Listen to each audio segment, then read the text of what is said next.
Want to make a podcast? Spotify's got a platform that lets you make one super easily, then distribute it everywhere and earn money, all in one place for free. It's called Spotify for Podcasters, and here's how it works. Spotify for Podcasters lets you record and edit podcasts right from your phone or computer, so no matter what your setup is like, you can start creating today. Then you can distribute your podcast to Spotify and everywhere else podcasts are heard. Video podcasts are also available on Spotify. With Spotify for Podcasters, you can earn money in a variety of ways, including ads and podcast subscriptions. And best of all, it's totally free with no catch. Ever since we discovered Spotify for Podcasters, we have had so much fun trying out all of the features like Q&As and polls that let us be really creative and engage with our audience. I highly recommend you give it a try. Download the Spotify for Podcasters app or go to www.spotify.com/podcasters to get started. Her Majesty is hospitalized. Meghan speaks out about paid leave for all, and we get a backstage glimpse at the Cambridges' love for one another. This and more on episode 43 of Podcast Royal.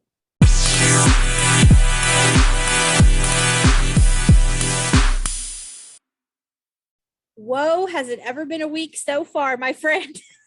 We were just speaking offline that right before we recorded this episode on Tuesday, my car decided to break down out of nowhere in the middle of rush hour on a major interstate in Birmingham. So listeners, if I sound a little frazzled, that is why. How are you on this lovely Tuesday? Well, I'm doing good. Yeah, we were just talking about you, and that's so scary. I don't know. I've certainly, thankfully, never had to experience being broken down in the middle of a big highway like that. I have seen other people do that, and I've always wondered, what do you do in that situation? So I'm really glad you got out of there safely and got everything taken care of. Yeah, by the grace of God, thank you to the Homewood Police and AAA and my mom and everybody who came through in the clutch. Kind of scary. I'm a little when it finally hits me, because this just happened. Like maybe an hour ago or a little more than that. And when it hits me, I think I'm gonna be really shaken, but I'm okay. My adrenaline's taken me through the recording of this episode. So good. I am into a book. So my grandmother, I know I've mentioned this on the podcast before, but my grandmother is from England. She is British, right. And she lives in the US now, of course. And she was at her house, I guess, a few weeks ago, and was going through some stuff and found some old magazines and some books that she bought when she was in London several years ago visiting my great grandmother. Or, you know what? I don't know if so my great grandmother did not live in London, but they would go to London. So I don't know if she bought them in another part of England or if she bought them when she was in London. But anyway, and it was, it must have been a trip back, I think it was sometime during the 80s. And so I have these really cool throwback magazines and books with pictures of Queen Elizabeth and, and Buckingham Palace. And then the magazine, of course, it's got recipes in it and all kinds of cool stuff. It's got a photo shoot of Princess Diana and Prince Charles, and William is really young and Harry was like a newborn in the magazine. And so she didn't want them anymore and she gave them to me. So I'm the proud new owner of some really fun British magazines and books, and I'm really excited about it. So I've been flipping through them this week. And I told my mom, when I was looking at them, I was like, oh, Rachel would love to look through these. So I need to bring them next time I go to dinner. Yes. Well, that was what I was just about to say. I was like, please bring those when we go to dinner next. Like, I want to look through them and, just gush over them. Those are probably worth some serious money. Seriously. Possibly, it's interesting to look at these articles and read them because, a lot of what we read about Princess Diana is, written today, from a modern perspective, but it's interesting to look back and see photos and read articles of them actually in the 1980s when they were still Yeah. married. And so yeah, really cool. I'll bring it next time we go to dinner together. Oh, definitely. Please do. Well, this week I am into new adventures. I started a new full-time job this week and I'm excited for what is to come. And thank God I did, I guess, because I'm about to have a car payment bill. My gosh, like what it's only Tuesday. The week can only go up from here, but really excited to be back in an office environment again around humans. My first day was yesterday, Monday, and I prayed that I remembered how to be a human again and how to be social again. I got my nails done, I got my hair cut, all the things, and so I kind of feel like I'm back officially. So excited for what's to come. Awesome. Well, congratulations. I already knew about your news, but of course I'll congratulate you here on the podcast. And I know what you mean. I have not gone for a real mani-pedi in so long. I've started doing them myself. And I mean, it's nice to do them at home, but there's nothing like going and getting pampered. Yeah, I am really bad at doing my own manicure. I can do my right hand pretty well. I'm left-handed.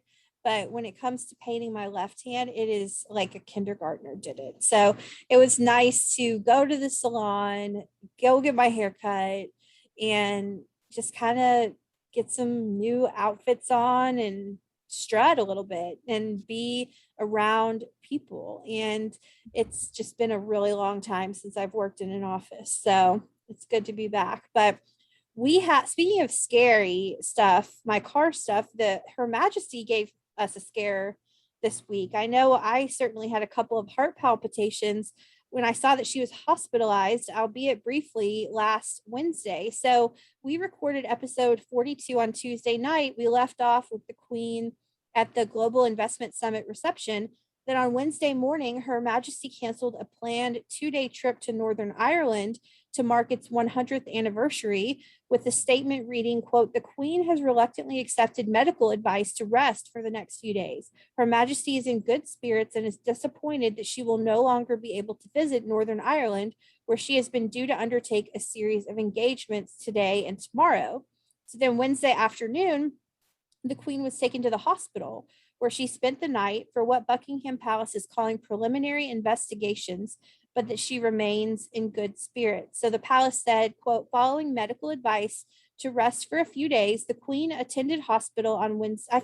I love how the British say they attended hospital, like it's school or something like that. But anyway, on Wednesday afternoon for some preliminary investigations, returning to Windsor Castle at lunchtime today, and remains in good spirits. So she was back at her desk on Thursday, undertaking light duties. So I think, if anything, this week has shown me how incredibly not ready I am for her reign to end. I can't even say the other word. Like I'm just saying when her reign ends. And a late breaking update. So today, Tuesday, Her Majesty undertook 2 virtual audiences from Windsor Castle.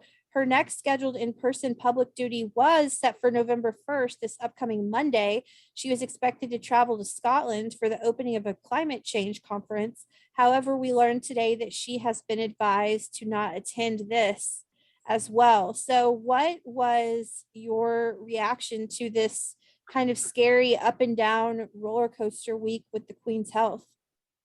Well, I was definitely surprised. And like everyone, I'm sure I was concerned, when I heard the news.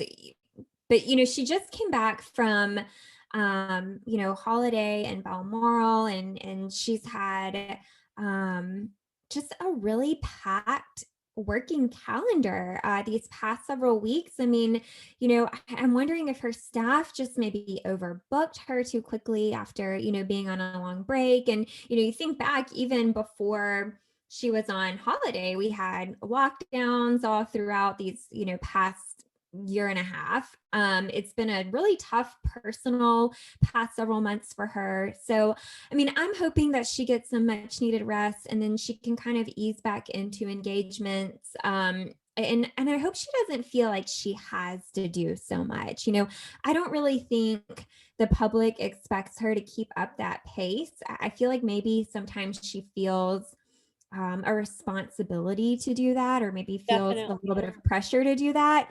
Um, she said that this is a lifelong commitment for her. She doesn't have plans to retire, and I think she's committed to that promise. And I don't think, I think the public is supportive of her making this lifelong commitment and wants her to do that. I mean, she's an incredibly well liked queen.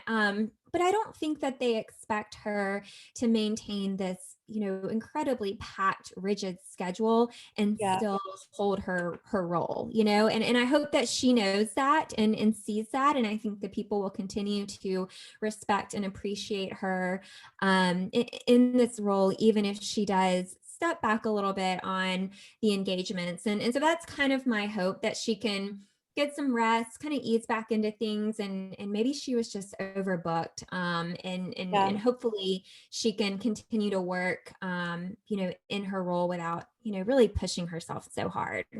Yeah, that was a lot of travel, to Northern Ireland, to Scotland. And while that's not a massive distance, it's still travel. And, I'm so reticent to speculate as to what's going on. In fact, I almost refuse to do that because I don't know, and no one knows except the Queen, her doctors, and probably some staff. But what I do know is that she has access to the best healthcare in the world, and they are taking care of her. And I'm glad she's listening to their advice. I am sure that like, I know we kind of joked last week about her not being able to have her cocktail at night. And this is before we knew that she was going to be in the hospital the next day. But I think it's all related. She is 95. We have to face this. I know it's an unpopular topic. I hate talking about it. It makes me emotional, honestly, but I can't even say that the D word. I just say when her reign ends. But yeah, I think she probably doesn't want to disappoint anyone, and I respect her for that. No one will ever accuse Queen Elizabeth of not having a staunch work ethic, but she's also got to take care of herself because we want to see her mark the platinum jubilee and beyond. So I just hope she's resting and taking care of herself and that she remains in good spirits. I agree. I love her so much and I can't even think about that. So my. So some happy news about the Queen. I think we discussed this when we did our book club on the Windsor Diaries, but when Princesses Elizabeth and Margaret were young, I think they were teenagers, they participated as actors in Christmas plays.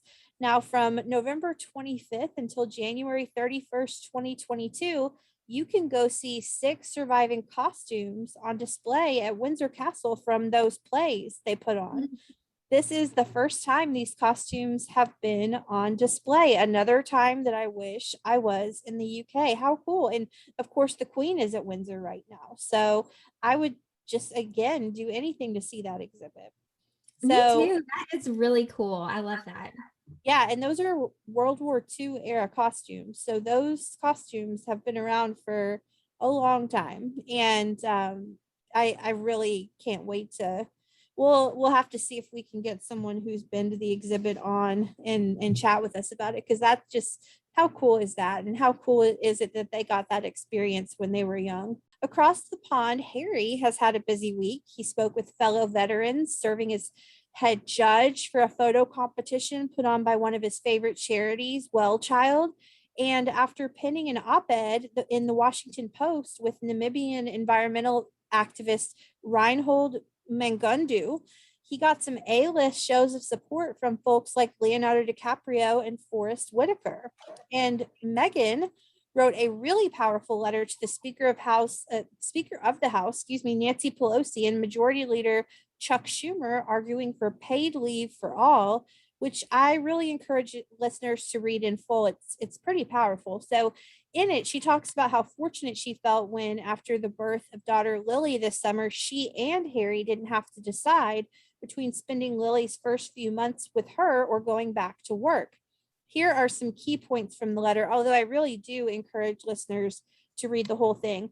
She wrote, "No family should be faced with these decisions. No family should have to choose between earning a living and having the freedom to take care of their child or a loved one or themselves, as we would see with a comprehensive paid leave plan. In taking care of your child, you take care of your community and you take care of your country. Because when paid leave is a right, we're creating a foundation that helps address mental health outcomes, healthcare costs, and economic strength at the starting line. I'm writing to you on behalf of millions of American families who are using their voices to say that comprehensive paid leave should not be a place to compromise or negotiate. Paid leave should be a national right rather than a patchwork option limited to those whose employers have policies in place or those who live in one of the few states where a leave program exists. If we're going to create a new era of family first policies, let's make sure that includes a strong paid leave program for every American that's guaranteed, accessible, and encouraged without stigma or penalty. I know how politically charged things can and have become, but this isn't about right or left. It's about right or wrong. This is about putting families above politics. And for a refreshing change, it's something we all seem to agree on. At a point when everything feels so divisive, let this be a shared goal that unites us." I only took part of the letter. I thought that was going to be a lot shorter than it was. Sorry, but I think the words are powerful and worth reading. So I personally completely support this, and I appreciate Meghan using her voice to amplify the issue. So would love to know your thoughts on this. Yeah, well, I guess I'm trying to really understand, what motivated her to write this letter at this time. I mean, there are some things about it that were a little concerning to me. I think she's right in her assessment that most people feel parental leave is important and something every parent would like to have, especially if you are someone who's had children. You probably really appreciate having that benefit if that's something that you are able to enjoy in the first several weeks of your child's life. But so there are a few things about this that feel a little bit strange to me, or something that I don't really like about it. One is this, it goes back to me really trying to understand kind of what motivated the letter at this time, because this is really already in the works. So we know 6 states, I think it's 6, currently already provide paid parental leave. And I think there are a few more that are sort of following along. But, there's this big spending bill right now in Congress that has been, they've been going back and forth on trying to pass. And from what I've read, there's already an outline in this bill for parental and medical leave. So it's really kind of already in the works here. It's not, I'm sure she knows that it's part of that bill. So I guess I'm wondering, kind of what really motivated her to do that. But the part that I think kind of rubbed me the wrong way with this was the letter was addressed on the official Duke and Duchess of Sussex letterhead. And it was signed Meghan, the Duchess of Sussex. And it feels a little funny to me to cross over into that political territory while using your royal titles. We know the royal family, for the most part, they try to stay away from politics because that can really hurt the impact that they have in the longevity of the royal family if they get involved in politics, because that can be such a dividing thing. Mm-hmm. And so I don't know, it just felt odd to me that you would write a letter appealing to the US government, but signing it with, royal titles that you got from another country. And I kind of felt like if she, put in the letter that she's writing it as a mom, I think it would have been more meaningful to come from personal stationery and to sign it as Meghan or Meghan and Harry or, whatever. So I don't know. I just felt a little bit felt a little bit weird, I guess, from that perspective, but that was kind of my initial feeling. But I mean, I do feel like that issue that she highlighted is something that is supported by a lot of people. But I just don't really understand the reasoning behind putting it on that letterhead. So you would have rather seen her sign it Meghan Markle Mountbatten Windsor. I'm sitting Yeah, here trying to think. So if she put it on her personal stationery, what is her last name? And I guess it's Mountbatten Windsor because that's Lily and Archie's last name. So yeah, I don't know if she uses Mountbatten Windsor or if she could just sign it Megan Sussex. That yeah, would probably work as well. But I just don't know. I mean, I don't know about the rules as far as putting it on that official letterhead and kind of dipping your toe into politics. And we know that she's wanted to dip her toe into politics. I mean, I think she's mentioned that in the past. as I was But reading that, I will say I felt like, you know, I was reading her words, but it felt like I was giving a campaign speech. Like I felt like I was like campaigning for office reading, because it's a very powerful letter and it is very politically charged. Now it's kind of, I feel like it's a safer political issue because I don't think that many people disagree with paid leave for all. I at least not to my knowledge. And but still it feels obviously, I mean, it's addressed to Nancy Pelosi and Chuck Schumer, obviously very politically charged. yeah, I think so. I would agree with that. And I don't know. I just feel like given her relationship to the British royal family, I don't know that it was the best choice to put it on that letterhead. Yeah, I see where you're coming from. I see where you're coming from. Now I'm just gonna start calling her MMM, Meghan Markle Mountbatten Windsor, Mountbatten dash Windsor.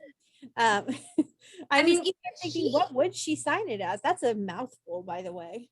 I do think informally I think she could say Megan Sussex, if I'm not mistaken on that. I know if they were, you know, still HRH, they like example Catherine Cambridge, right? Or George Cambridge, like the Cambridge Mhm. kids at school are George Cambridge, Charlotte Cambridge, Louis Cambridge, which is adorable, by the way.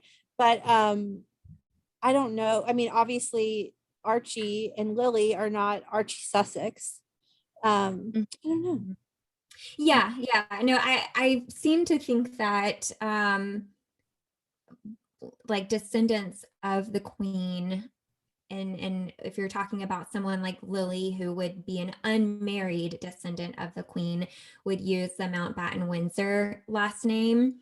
I Okay. don't know if it's someone like Megan or Kate. Um, they may actually just defer to Sussex or Cambridge. We'll have to look that up and follow up on that and kind of report back on that. If I Yeah. understand correctly, I think they can just defer to their Duchess Uh-huh. name. Well, and I've Kate. wondered about this too. When the Queen's reign does end and Charles becomes the monarch and he's no longer the Prince of Wales, and that will be William, then, Mhm. you know, growing up, the William and Harry at school were William Wales and Harry Mhm. Wales. So what happens then? I mean, we're getting too deep in the weeds here, but Yeah, what happens then? Like, do George and Charlotte now become George Wales, Charlotte Wales? so What? I thought about that too, and I kind of feel like for simplicity, they would just continue using Cambridge. I feel like that could be. It doesn't it feel like you would have like an identity crisis at No, some I know. point? I'm like, how does it feel to know that you really don't have a last name? Like you're like you're just Megan, or just, I mean, Megan has had a last name, but or you're just William or just Harry, you know, that's just that's I the kind world of we feel live like the in. Cambridge kids will still informally, be referred to at school probably as Cambridge if William becomes Prince of Wales while they're still in school. But um um anyway, yeah, I mean, back to Megan, I think she could just sign it Megan Sussex. And if she wants to be involved with writing letters to politicians and getting involved in politics, I don't think that's for anybody to tell her that she can't do that. I just think she has to navigate that really carefully, kind of keeping that complicated royal Yeah, tie involved there. So that's a good point. I'm really interested to talk about this next issue. So Barbados has its first ever president-elect in Dame Sandra Mason. And upon her swearing in on November 30th, she will replace the Queen as head of state as Barbados seeks to become a republic. So this is a big deal. The Queen does remain, with the departure of Barbados, head of state for 15 other sovereign countries. The number has been 16 since 1992, but now it will be 15. The last country to replace her as head of state was Mauritius, which I know I'm butchering. Sorry, Mauritius. Listeners will probably at me for this, but anyway, in 1992. And while Barbados says it will continue to have a relationship with the UK, it won't be the same. So I will tell you that I was concerned after the Oprah interview and the racism allegations, that would have real geopolitical impact on the monarchy, because the Queen is the head of the Commonwealth, and the majority of Commonwealth countries are in Africa, in the Caribbean, and which is, a majority Black population. And then Barbados announced that they were going to do this, I believe, at the end of 2019 or early 2020. It's been on the docket for a while. And and while there are still 15 countries that have her as their sovereign, and what I mean is, this is the example I give all the time. When I went to the Bahamas a few years ago, the Queen is on their currency. The Queen there's posters of her on the walls and shops. She is their sovereign. And that will remain. And Barbados is obviously replacing her as head of state. But do you think this is the beginning of other countries pulling away from the monarchy? I know that Australia has really past prime ministers from Australia have spoken out saying that they are ready to take a step back. And I fear that when the Queen's reign does end, may that be many years from now, that a lot of countries will take that time, that natural break, to make changes like this. What do you think? Yeah, that's kind of what I was thinking when you were asking that question. I don't really know, but Australia did come to my mind when you were sharing this update, and I do think that this will spark more conversations from other countries about whether or not to pull away. But I agree with you. I think if it happens, it will most likely happen after her reign. Yeah. So, I don't know. It's kind of sad because she really dedicated her life to to her work and to all of these countries, and it's sad to think of them pulling away like that. You would hope that there would be I don't know, just some dedication there to kind of stay as part of the Commonwealth, but we'll see.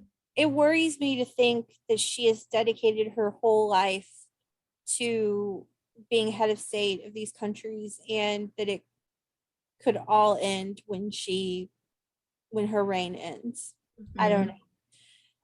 But I'm not going to project. But what we do know is that it is happening with Barbados. So I hope, it hasn't happened in nearly 30 years, 1992. So, well, I think it's a lot to her, even if they decided to do this, following her reign. It speaks a lot to her and the work that she's done and how she was viewed and really respected by other people if they choose to, continue to remain as part of the Commonwealth throughout, the rest of her reign. Yeah. I mean, it says it's never the Queen that I'm worried about, right? It's not her leadership that I'm worried about. It's what comes next that I wonder what will happen in a lot of different situations. But you know what? That is not our problem for today. And your pal, Mary Berry of the Great British Bake Off, had a big week this week. She became a dame. Prince Charles gave Mary the honor at Windsor Castle last week, to which she said, quote, "I'm extremely proud and honored. I just wish my parents were here. They're looking down, and my children are quite excited. My aim is to pass on the skill that I love so much because everybody has to cook each day, whether it's a student or whatever it is. You've got to feed yourself. So why not learn to do it well and enjoy it? So, how excited were you to see her receive this honor? This is a big deal. Yeah, I was super excited. And I love that quote from her. I really enjoyed watching her when she was on the Great British Bake Off. And I was wondering, I was like, man, this hasn't already happened for her. Gosh. But I did see the photos of her and I thought she looked great. And I was going to say, did you know that she's 86 years old? No, she is. She looks amazing. That's what I mean, I knew that she was older, but gosh, by looking at her in the pictures, I would have never guessed 86. I would Gosh, have guessed 70s, maybe.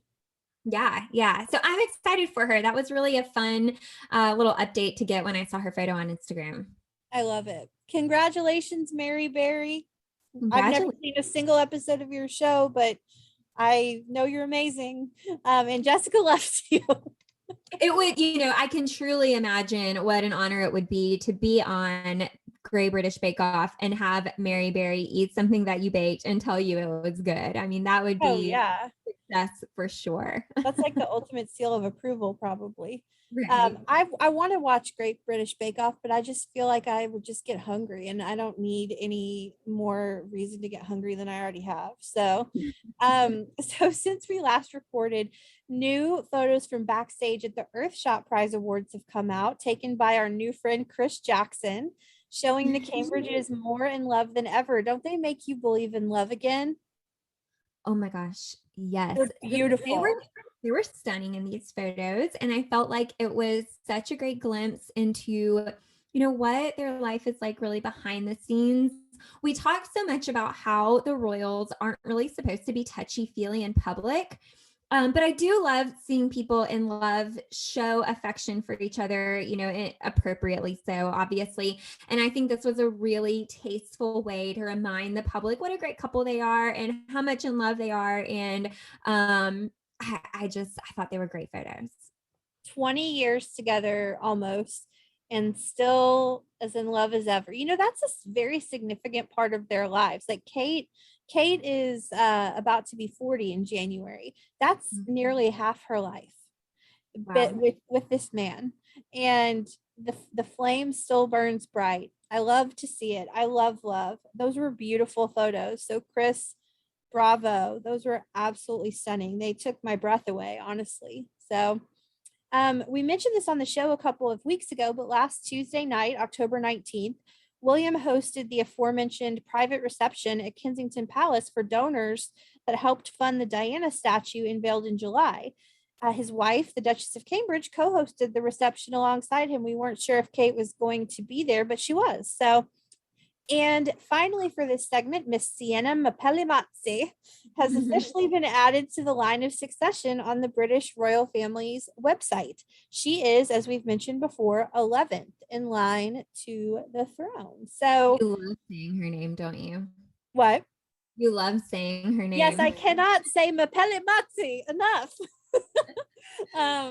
Edo was also pictured out in Greece with Wolfie this week, and he just is. I really like the men that the York ladies married, and I Mhm. like them too. But Mapele Matse Sienna, 11th in line with a name that I would just love to have. So beautiful name, beautiful family. So, okay, we're moving into segment 2, royals around the world. 2 super interesting news bits around the world today. So, for royals around the world today, some very interesting information about Prince Rainier of Monaco coming out in a recently released documentary. On Curiosity Stream's documentary Royals Keeping the Crown, it was revealed that it might have been Marilyn Monroe and not Grace Kelly that ultimately became Princess of Monaco. Prince Rainier, pressured to marry and produce a male heir, was encouraged to look to Hollywood for his bride. It was almost Marilyn Monroe that he went after before ultimately wooing and marrying Grace Kelly instead. What do you think about that? It's an interesting twist to the story for sure. Yeah. Because it was supposed, the Um, Hollywood actress was supposed to bring the Monaco royalty. I was trying to say the word monarchy and royalty in one word. The Monaco royalty, the family, the royal family, I cannot speak tonight, more prominence. And of course it did when he married Grace Kelly. Monaco is we've talked about Monaco on the show before. It's an extremely small country, and Grace Kelly really put it on the map. And to think it could have been Marilyn Monroe is just, wow, blew my mind. for sure. Yeah. I was actually thinking when you were talking about this, I wonder what made them think Hollywood would be the best place to look for the, future mother of his children. And I always just kind of imagined they met and fell in love organically. But, you kind of think royals are the elite of the elite, but it's interesting to have that perspective of, it was actually a Hollywood actress that kind of put them on the map. So Yep. Yep. really very interesting. But I mean, we've talked about that couple before, and we highlighted their wedding on one of our episodes, and they really seemed to be in love. Yeah, I do think it was a love match, but I definitely think that I think they met at the Cannes Film Festival, if I remember correctly. And so, granted, that kind of makes sense because the Cannes Film Festival, yeah, Grace Kelly could be there, and Cannes isn't, a lifetime away from Monaco. But I definitely think that there was huge pressure on him. Talk about pressure to get married. I don't know what's worse, being a 30 something woman in the South or being a monarch and pressured to have an heir to the throne, probably the latter. But yeah, he was feeling immense pressure, just like Charles was before he married Diana, to get married. And I guess established a little bit of relevancy and beauty and all of the things. And so Hollywood was a natural place. But I really actually think that they really were in love. And Mhm. I think so. Grace Kelly died far too young. But I just thought that was so interesting. I just trying to picture Marilyn Monroe as a royal is fascinating. She's American royalty to me. So we have spoken of this couple many times before, but Princess Mako of Japan got married today, Tuesday. She married her college sweetheart, a commoner, which means she officially gave up her royal title for love. So congratulations to the couple. They're probably likely going to be moving to New York City because her husband is a lawyer and he is working at a law firm in the city. So anything else for our royal rundown / royals around the world? Yeah, I actually wanted to mention a sad little update in royals around the world. I feel like it's been a tough few months for Princess Charlene of Monaco. Oh, I But know what you're about to say. You're about to break yeah, my she heart. posted on her Instagram, I think it was yesterday, that her dog actually died. She was hit by a car. I And saw she put that. on the caption, it was a photo of her kissing her little dog, and it says, "My little angel died last night. She was run over. I will miss you so much. Rest in peace," with a little broken heart emoji. And oh, it just makes me so sad to think about that. And I don't know how in the world that might have happened. But just a little sad little news update out of Monaco. I mean, after all she's been through this year, that's just losing a pet is devastating. So I'm really, my heart really goes out to her. I did see that while I was scrolling today, and that broke my heart. So man, she's had a heck of a year. The good news Yeah, is that she should be coming back soon. I keep saying, we say this all the time, but Albert's speaking out, so hopefully it will be imminently. yeah, they were saying possibly, sometime this month. So we'll keep our eyes out on that and share anything we find out. Absolutely. Well, for our third and final segment of the day, we had a really interesting conversation with our new friend Lauren Cochrane about one of our favorite topics, royals and fashion. Take a listen to our conversation. We are so pleased to welcome to the show Lauren Cochrane, senior fashion writer at The Guardian and author of The 10, the stories behind the fashion classics, which examines 10 iconic wardrobe staples and how they've shaped fashion. 4 of these staples in particular have a distinct royal connection, which is why we are thrilled to have Lauren on the show. We love the book, Lauren. Welcome, welcome. Yes, welcome. Oh, thanks very much. Thanks for having me. Well, let's go ahead and jump right into these questions. We're so excited to talk to you. For our first question, I've got to ask you about some of these staples featured in your book. So for our listeners, the 10 items spotlighted in your book are the white t-shirt, which is actually a personal favorite of mine, mini skirt, hoodies, jeans, ballet flats, Breton tops, biker jackets, the black dress, another favorite of mine, stilettos, and trenches. So tell us how you chose these 10 pieces to feature. Well, it was a matter of sort of, a kind of there was a long list, and then I sort of narrowed it down to these 10. But the kind of general idea behind the book is about sort of items that most women will have in their wardrobe, but don't really think about their sort of cultural history and their kind of the way they've kind of represented different things during history and different times and different demographics and all sorts of things. So it was about kind of finding 10 items that kind of did that and told kind of different stories, but that also sort of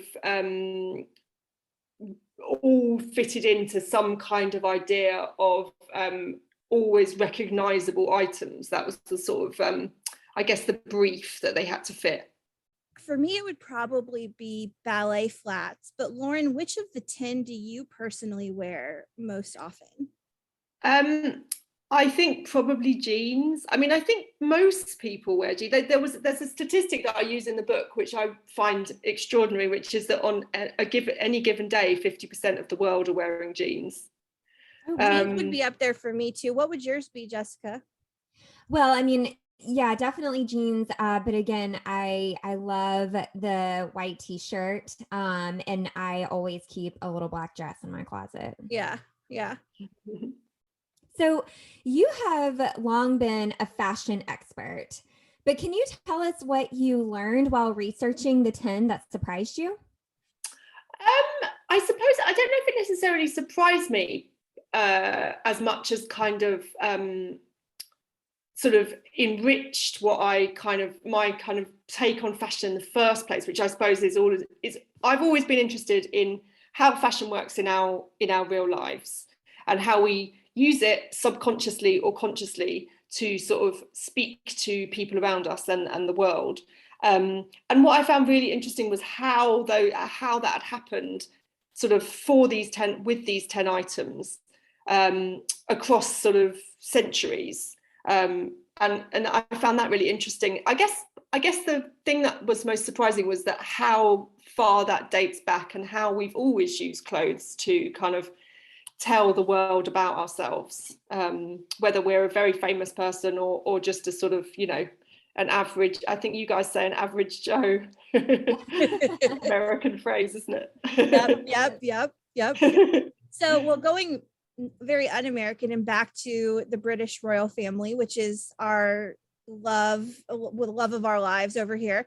Let's shift over to royals for a moment. So the 4 fashion staples that have royal connections, you write, are the ballet flat, the Breton, the LBD, and the trench. I'm sure that they all, well, we'll talk about that later, but royals can wear a lot of different things, but those 4 in particular, we've tied back to the royals in this book. So Princess Diana firmly connected ballet flats and posh girls, wearing them from the 1980s until her death in 1997. You even write that she bought 12 pairs of French sole ballet flats in 1993 alone.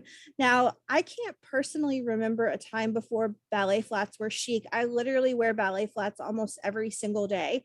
They are definitely my preferred shoe. But what was the opinion of ballet flats before Diana made them fashionable, or chic rather? Well, ballet flats have a kind of history. I mean, obviously they're connected with dancers, which are always going to be seen as a sort of the height of feminine elegance in a way. Right. They originally became kind of a chic flat in the 50s, really, when Diana Vreeland was editor of, I think it was Harper's Bazaar first and then Vogue. Mm-hmm. And she put them on the cover of, I think it was Vogue, in the 50s. And sort of from then on, they became a kind of a sort of acceptable flat for women who probably previously would have just worn heels.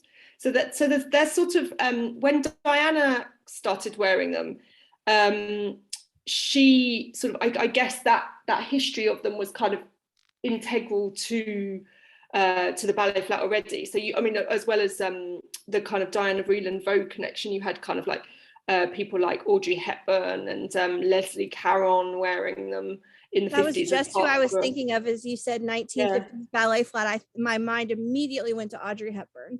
Yeah, well, exactly. So you've got that kind of history, that sort of pedigree already, I guess, in the 80s when she started wearing them. But Diana actually started wearing them. I mean, you know, this is a sort of, I'm surmising here, but because she was part of, you know, she was a young upper class woman in the sort of the Chelsea kind of area of London, very well-heeled area of London, in the 80s, and she was part of what later became known as the Sloane Ranger set. Mm-hmm. And that was very much the kind of look that they wore. So she kind of like, because she was like projected into the public eye, it's seen that they're very associated with her, but actually she was just sort of behaving like a lot of her contemporaries. So she was behaving and dressing a lot like her contemporaries.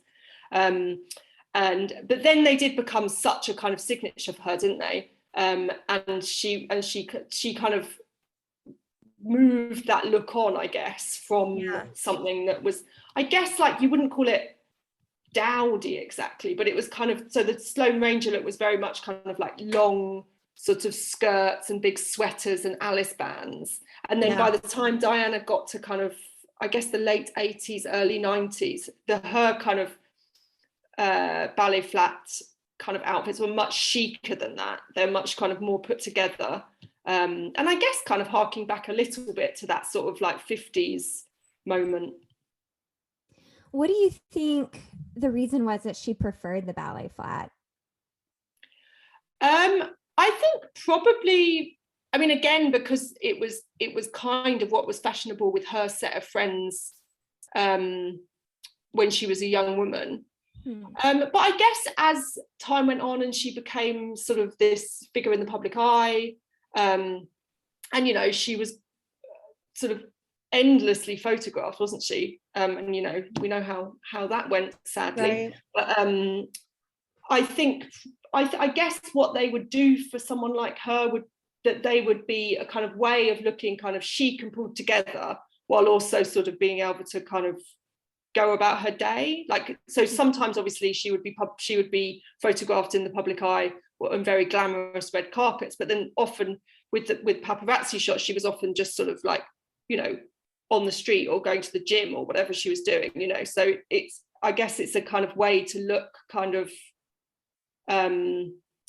chic without kind of having to wear a pair of stilettos all the time. That's pretty much been my MO and philosophy with ballet flats the whole time. I feel still fashionable, but I'm comfortable. Yeah, exactly. That's the kind of thing that they have, isn't it? The sort of USP. So Kate is a big fan of the Breton. You write, a sign that the Breton has reached critical mass, though, is the fact that its most prominent contemporary wearer isn't a fisherman and certainly is not French, far from it. The Duchess of Cambridge is a woman so British you can buy a tea towel with her face on it at any London tourist shop.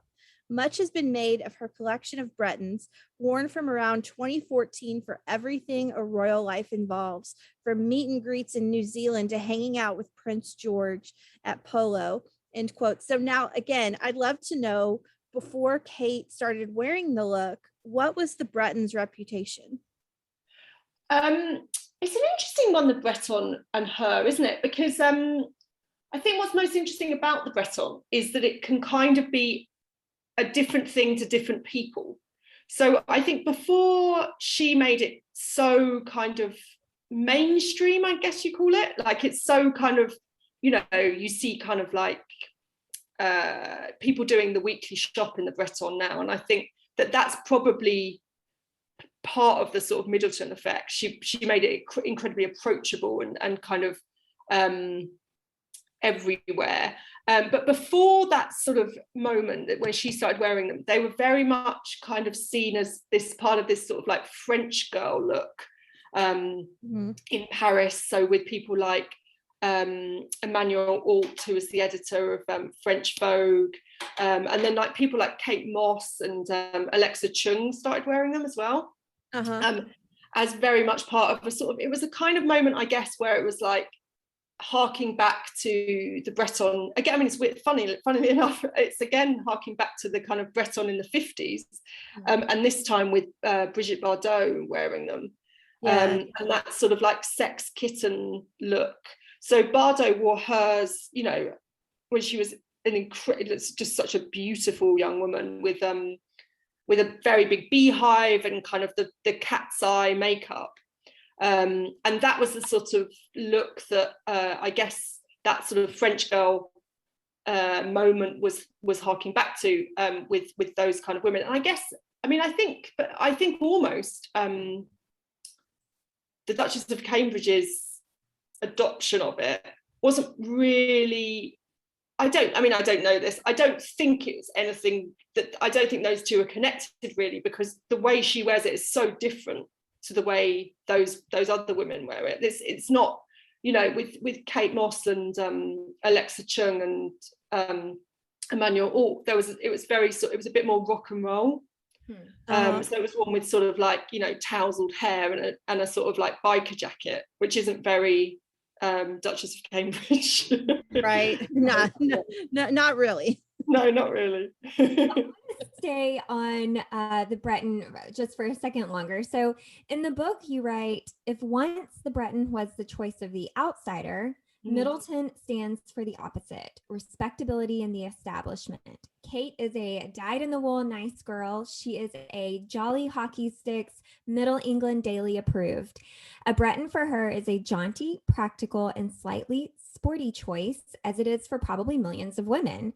She might wear designer labels for evening engagements, but like any other mother of three in Britain, a Breton is her day-to-day choice. So why do you think she is drawn to this particular casual look as opposed to, say, any other look she may choose? I think, I tell you what's interesting about the Breton recently is how well it's done in the pandemic. And sort of people that have kind of started wearing it, like Anna Wintour wore it on a Zoom like broadcast from her home. And I think the reason she chose it is probably quite similar to the reason that the Duchess of Cambridge wears it, which is that it's very easy to wear, but because it has the stripe and the sort of vaguely kind of, it's a classic of sort of smart casual, isn't it? Because it's like you sort of feel a little bit like you've got a kind of you sort of thought about what you're wearing. It's not like wearing just like any old t-shirt or something, but It's also kind of, it's not like too dressed up, so it sort of fits that, it hits that sweet spot. I think that's why she likes them. I agree. I feel like it's one of those approachable looks, but still very classic and put together. Yeah, exactly. Well, let's talk about how we can style our own Breton. If you are a non-fan of skinny jeans like me, Jessica loves skinny jeans. I do not. So you write that Kate arguably made the Breton go mainstream. Her go-to brand, for listeners that want to copy Kate's look, who doesn't, is ME+EM, but she's also worn Ralph Lauren and J. Crew. Even her sister-in-law, Meghan Markle, wore a Breton on a royal tour of Morocco in 2019. So Kate likes to pair her Bretons with skinny jeans, a blazer, and wedges. It looks great on her. I don't like skinny jeans on myself. What other fashion combinations would look good with this top? I actually really like the Breton with, what do you wear? Do you tend to tuck tops in or not? Do I tend to what now? Tuck your t-shirt in. Oh, never.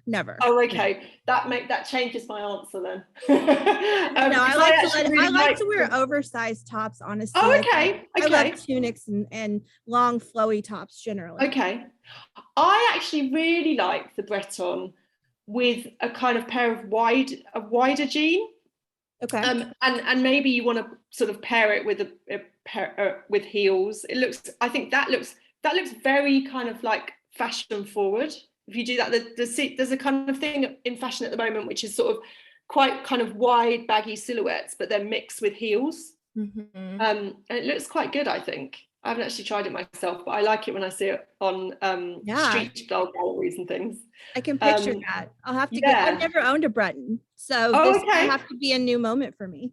Yeah, exactly. The other brand that's really nice, which I mentioned in the book, and I don't think the Duchess of Cambridge has worn one of these actually, but St. James, which is like the sort of classic. They're very, very nice, those ones. I had one and it lasted for 10 years or something. They're really well made. And then I also think they look quite nice with a longer skirt, which you could even have one like I quite like that sort of dressed up, dressed down thing. So you would wear like a kind of Breton, but maybe with like a long sequin or satin skirt or something, like a sort of slip style skirt. They look quite nice like that. I think they look good when you use them in a kind of contrast sort of way. So you kind of like play around with it's slightly unexpected what you've got on your bottom half kind of thing. That's when I think they look the most kind of modern, because we're so used to seeing them. It's kind of about how you kind of switch it up a bit. Yeah. I love all these tips. I actually was just browsing these tops before we started chatting. So I'm going to see Jessica in a Breton very soon. Exactly. So in 1994, Princess Diana famously put a little black dress of hers center stage when she wore her famous revenge dress to an event the same night Prince Charles revealed on television that he had been having an affair with Camilla Parker Bowles. So for those that don't remember, what was the cultural impact of this moment? It was pretty big, wasn't it? I mean, it was a kind of, I think it was her actually using that spotlight, which she'd had now for they got married in 81, I think, didn't they?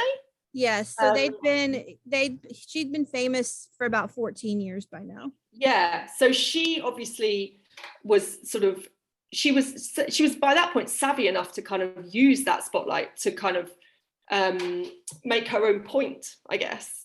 And that dress became known, as you say, as the revenge dress.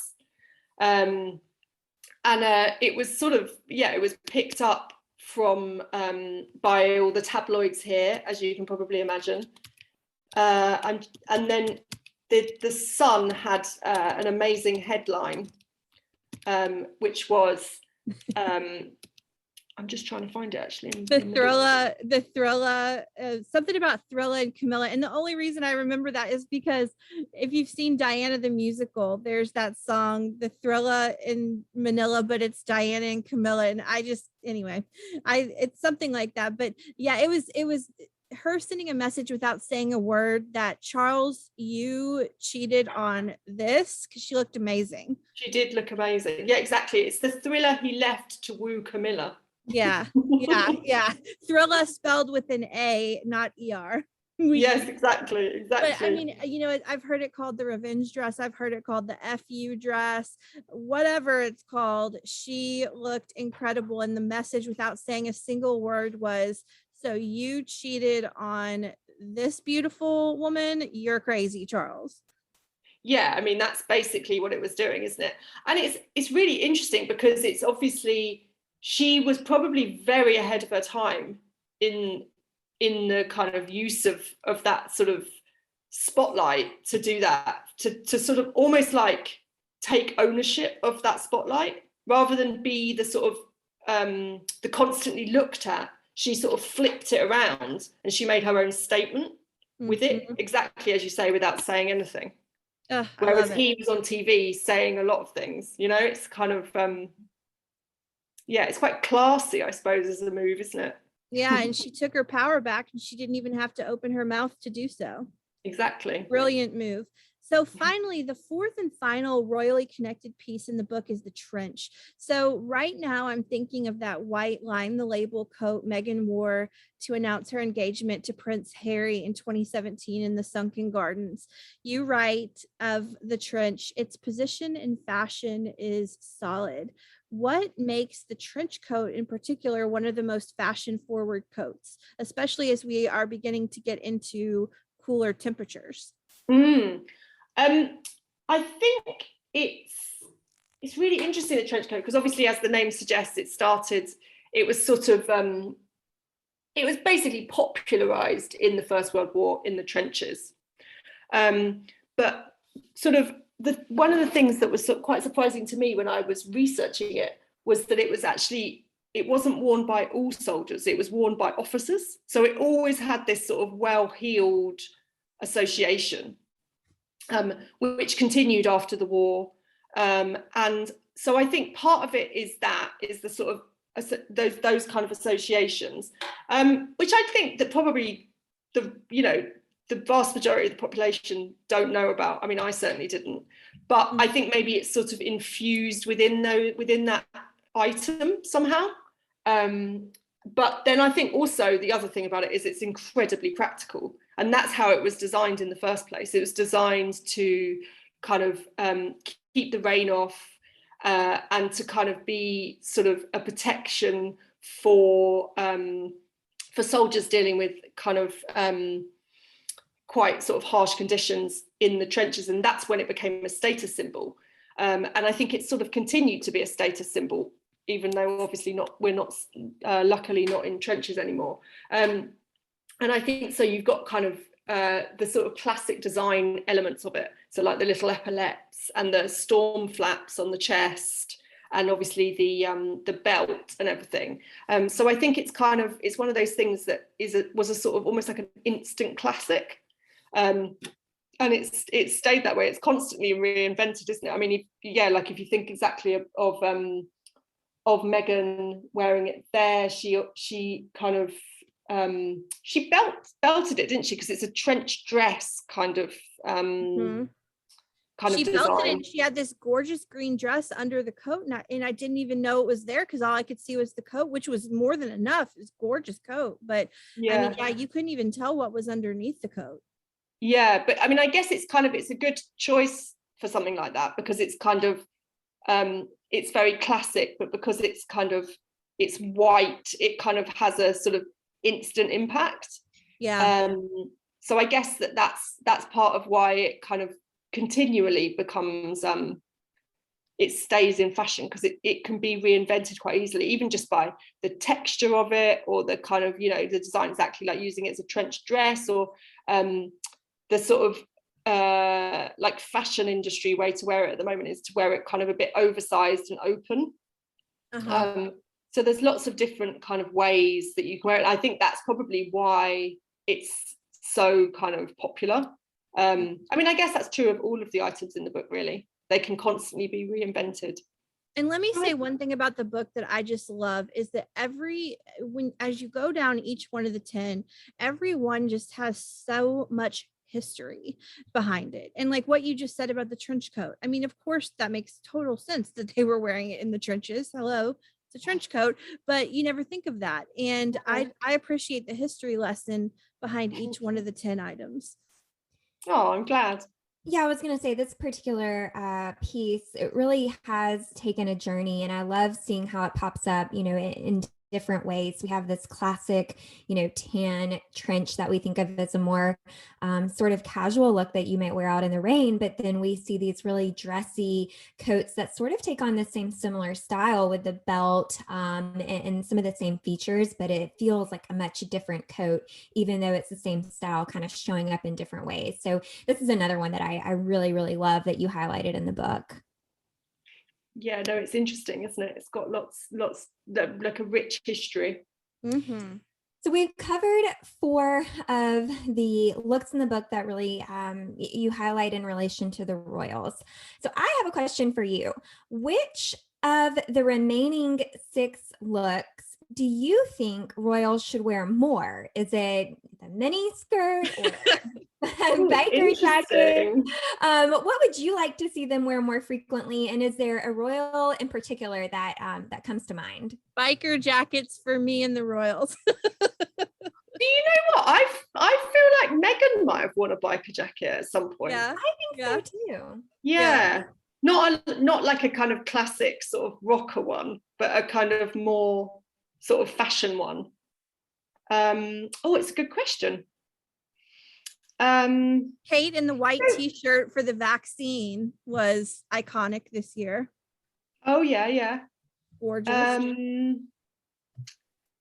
mean, I guess I'm just looking at them. I guess the only one it would be quite great to see one of them in a hoodie. Right. Like that. That is a good point. Yeah, you don't really see that, do you? We might have seen William and Harry in hoodies back in the day. I don't recall. That's true. I definitely recall seeing a teen Prince Harry in a hoodie, but to see one of the women in one, that would really, anything that they touch becomes chic. So it would really have an impact. So for our last question, I want all 3 of us to play this fun, quick lightning round game. So if you had to wear 3 and only 3 of the 10 for the rest of your life, which 3 would it be? Lauren, we're going to start with you. I guess it would be jeans, hoodie, and white t-shirt. Okay. Jessica? I'm going to say little black dress, trench coat, and stilettos. Okay, well, I'm going to go the other side of that coin and say jeans, ballet flats, and a white t-shirt. Awesome. So much fun, Lauren. Thank you so much for being here. Oh, no problem. Thanks for having me. Yes, the 10 is on bookshelves now. So thank you again for being here. This was so much fun. I really enjoyed her. We had a really, really good time chatting with her. We did. And I am totally referencing this list, and I want to go through my closet and make sure I have one of each of these items now. So, there were lots of fun pieces that she pointed out in her book, and I hope listeners enjoy reading that. Yeah, I really enjoyed that talk. Just thinking of the royals and like some of those items makes me really smile. Good, and it's a great book, so totally recommend all listeners grab a copy. So don't forget to follow us on Instagram at Podcast Royal. Email us at hellopodcastroyal@gmail.com. Follow, rate, review the show. We appreciate you listeners so much. Anything else before we skedaddle for the night? I don't think so. Just wishing everyone a great week. Yes, have a great week. We will be back next week with episode 44. Bye. Bye.